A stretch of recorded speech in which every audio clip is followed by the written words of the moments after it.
बिस्मिल्लाहिर्रहमानिर्रहीम। एक शख्स अक्सर एक बूढ़ी औरत से अनार खरीदा करता था। वजन व पैमाश और कीमत की अदायगी से फारग होकर वो अनार को चाक करता और एक दाना अपने मुंह में डाल के शिकायत करता कि ये तो खट्टे हैं, और वो अनार उसी बूढ़ी औरत के वाले कर देता।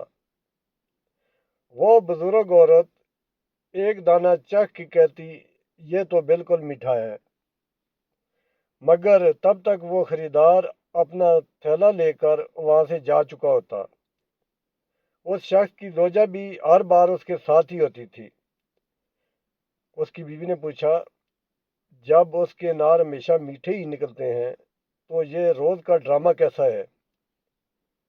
उस शख्स ने मुस्कुरा के जवाब दिया, वो बूढ़ी माँ मीठे अनार बेचती हैं, मगर गुर्बत की वजह से वो खुद उनको खाने से महरूम हैं। इस तरकीब से मैं उनको एक अनार बला किसी कीमत के खिलाने में कामयाब हो जाता हूँ। बस इतनी सी बात है। उस बूढ़ी औरत के सामने एक सब्जी फरोश औरत रोजाना ये तमाशा देखती थी। वो एक दिन पूछ बैठी, ये आदमी रोजाना तुम्हारे अनार में नुक्स निकाल देता है और तुम हो कि हमेशा एक जायद अनार वजन करती हो, क्या वजह है? ये सुन के बूढ़ी औरत मुस्कुराई और बोली, मैं जानती हूँ कि वो ऐसा मुझे एक अनार खिलाने के लिए करता है, और वो ये सोच बैठा है कि मैं उससे बेगाना हूँ। मैं कभी ज़्यादा वज़न नहीं करती।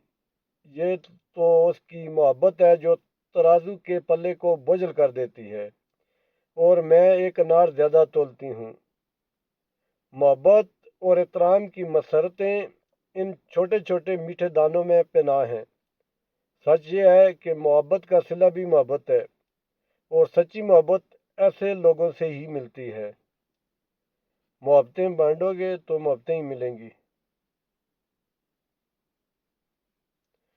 बराए मेहरबानी मेरे चैनल को सब्सक्राइब करें।